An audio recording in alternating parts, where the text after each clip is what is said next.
Guys எல்லாருக்கும் வணக்கம். அரைக்கீரை இன்னைக்கு குழம்பு மாதிரி சாதத்துக்கு பிசைஞ்சுக்க பண்ணிக்க போகிறோம். சப்பாத்திக்கும் தொட்டுக்கலாம்.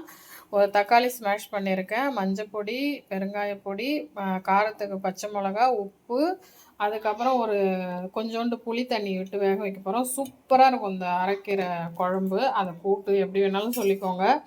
அப்புறம் பருப்பு விளக்கெண்ணெய் 1/2 ஸ்பூன் விட்டு பாசிப்பருப்பும் பருப்பும் குக்கரில் வேக வச்சுருக்கேன். இது கீரை வெந்த அப்புறம் நம்ம சேர்த்துக்கலாம்.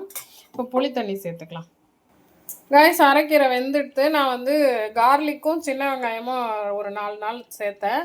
நல்லாயிருக்கும் டேஸ்ட்டு. அதுவும் உங்களுக்கு ஆப்ஷனல், வேணும்னா சேர்த்துக்கோங்க. இப்போ அரைச்சிக்கலாம். இது ஆறின அப்புறம் இந்த கீரையை கொஞ்சம் மதித்து எடுத்துக்கலாம்.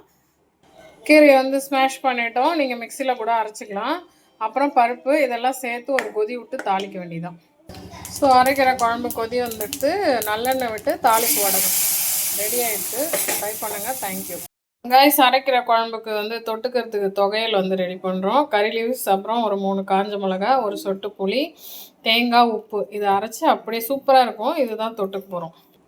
தொகையல் அரைச்சிட்டோம். மோர் மிளகா, அதுக்கப்புறம் அரைக்கிற குழம்பு, சாதம், அப்பளம்.